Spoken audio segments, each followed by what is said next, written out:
I'm going to start today's lecture off with a cheesy gimmick. Since it's about self and the environment, I've decided to show you the environment that myself here is in, that I teach here in Edna Bay.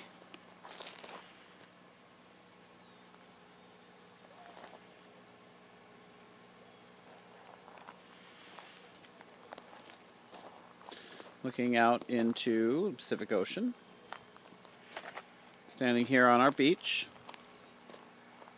As we come around, you'll see both the school and the housing. I think that's the best angle I can get. The school is the building in front, directly behind the tree. And the housing is right there behind it. So, anyway, that's what we see out our school window. So, the environment. Okay, well, the class is not about that kind of environment, but the environment in which you do business, whether you're a nonprofit or a for-profit, understanding that matters. Okay, and it especially matters in terms of your hiring environment.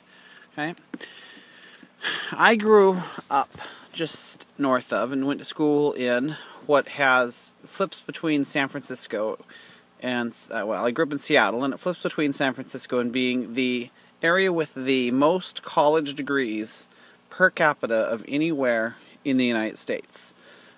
Why is that important? Well, what that means is if you have a degree, if you have the technical qualifications to do most jobs, you're just like everybody else. You're very replaceable. That doesn't set you apart, doesn't make you special, and it doesn't get you to be able to have any sort of special status. Okay. I've also lived and worked in Bethel, which even in Alaska has the fewest per capita. Okay. And what that means there is that you have at the same time an unemployment rate that approaches 20% and 200 jobs sitting open. So why are those 200 jobs sitting open if unemployment is almost 20%? Because the people just don't have the qualifications needed to be able to hire the jobs. And the jobs that a lot of people are capable of doing, there's plenty of people to do. So you have both huge unemployment and huge numbers of unfilled jobs at the same time. So what does that mean for a person who's doing hiring in that particular environment? That means if you have somebody who is technically qualified to do a job, and that job has to be filled by someone with a particular set of qualifications, and they're kind of a personalities, they like to screw off, they don't work particularly hard, they're very hard to get rid of. You just have to manage what you have and make it work, because you're probably not going to be able to replace that person very easily. On the other hand, if it's a low-skill job, you can be quite flippant with the management of those. Maybe you shouldn't be, but you can, because you can fill that job that day. There's enough people trying to line up behind them to have, your job at AC or, your janitorial or any sort of the low-skill positions, you can fill immediately. Running the receiving home, we had to have at least half of our staff have BAs, which means we had to put up with a lot of people who had BAs who probably weren't a good fit for the job, but we had to have them just to stay open. So in understanding the environment where you're working in and the qualifications that you need to have are important. If that same place was open in Seattle and someone's a screw-off, you can just say, I'm sorry, good luck, but we're going to hire someone to replace you, because you can easily do so. So that's the first thing to understand. How easy is it going to be to replace? Both as the employee, but especially of those who are in management. Okay. Second thing that it's important to understand in terms of the environment in which you're operating is what is that particular environment's feelings about conflict. Is there avoidance of conflict? Is conflict seen as okay? Because if you as the manager are coming in and creating an environment where conflict is where you want conflict, you're okay with it, you're okay with people arguing heatedly, disagreeing, and causing quite the stir, but your environment's not, you're going to have a hard time retaining people. People are not going to feel comfortable working for you because they're going to feel that it's a very negative environment. On the other hand, if you are in a place, I don't know, Philadelphia is probably the place that I've been in that's the most comfortable with conflict, and you fear conflict, you avoid conflict, you're going to get run over. Everybody's going to take advantage of you. So making sure that the environment that you are trying to set as a manager matches the environment that people are comfortable with, that you're, the pool of people you're drawing from, is vital. And just having an understanding and a knowledge of it before you go in is important, because you're not going to be successful. You're going to have high turnover if you're mismatched, or you're going to get used and abused as the manager. Directiveness. It's not a term we use every day, but it's a term that many in the field use as far as what kind of an environment you're in, what kind of place. And what it means is, how likely are people to take initiative? Do they expect you to tell them the very next thing to do? Or are they empowered and they feel like they can figure out what they're supposed to do next? How closely do you need to monitor them? How much do you need to detail out exactly what you expected from them? And how much do you need to follow up to make sure that they're not? Because if you are a non-directive, you're a low directiveness manager with a high directiveness employee, what's going to happen is that person is going to finish what you tell them to do and then do nothing. And you're paying them to do nothing. On the other hand, if you're a high directiveness person and your people don't need it, they don't want it, you're going to drive them bonkers. The mismatch is either going to create a lot of wasted time or a lot of aggravated people. And so you got to understand who the people you work for, who the work for you are. Barrow, in the North Slope, especially Barrow, is so eclectic as far as the people from around the world that you're actually pretty likely to have both types. And that's true in a lot of places. And you really need to be able to handle both types. And it's important that you understand which one everybody is, that you identify, and so that you can tailor your style of management to the person you're working with. That you're either going to only hire one type, or make sure that only one type works for you, or that you're going to be flexible and be able to manage both types, but understanding which you have. That match is just vital. Okay? Interdependency. In a large place, Anchorage, Seattle, Los Angeles, there's very little.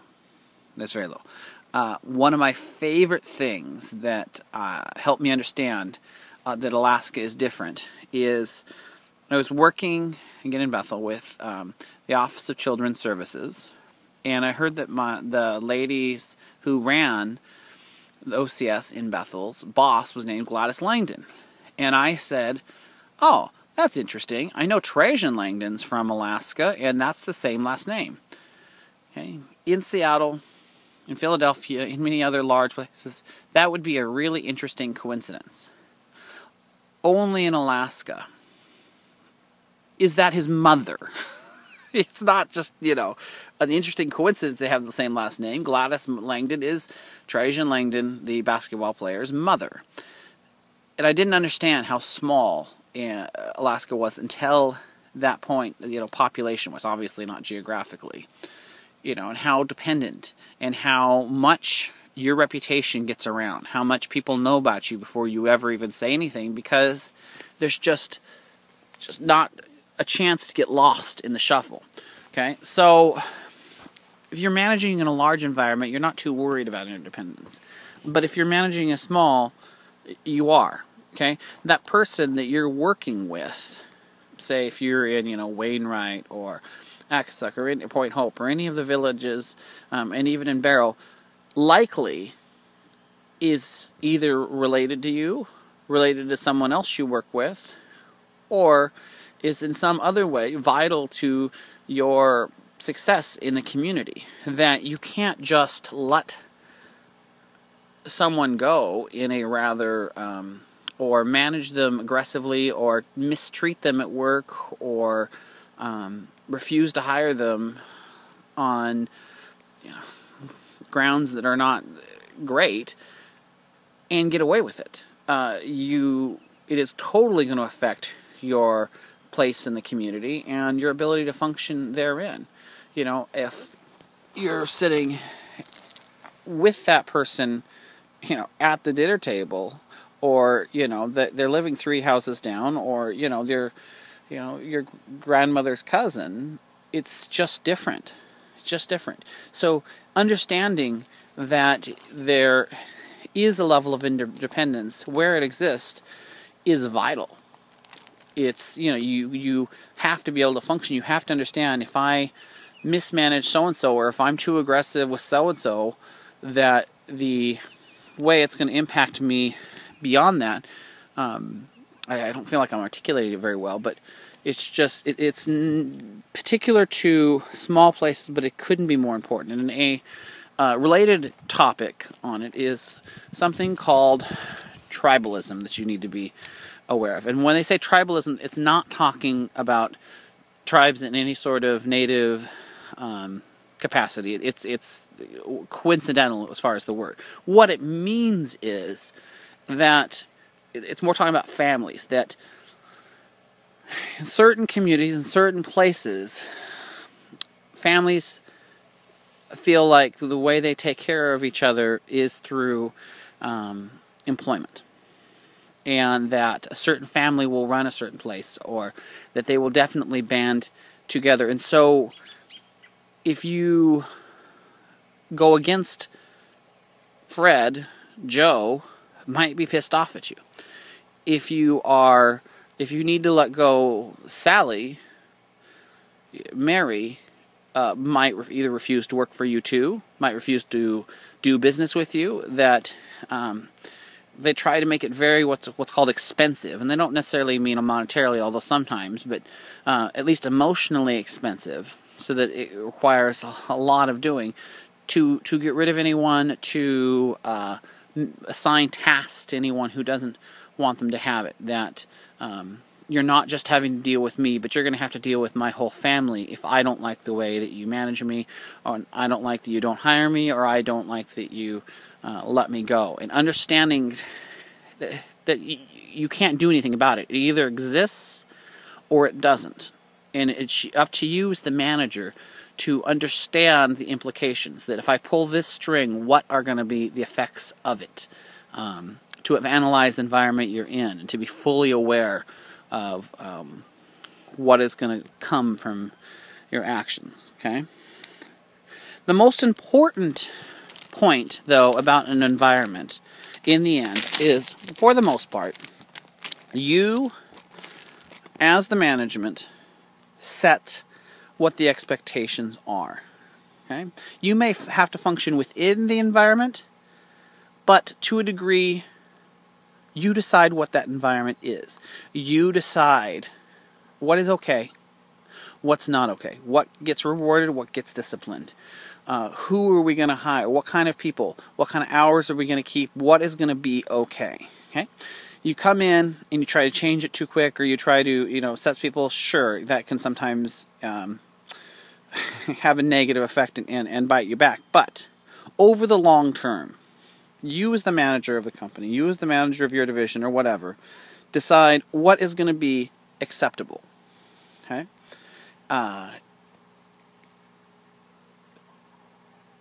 In smaller communities, that's going to be less true, but it's still going to be true. Okay? If you're running a school, or if you're running a business, you get to decide what your environment is, and you're not powerless to change it. Okay? Somebody's eventually going to leave on their own, and you're the person who's going to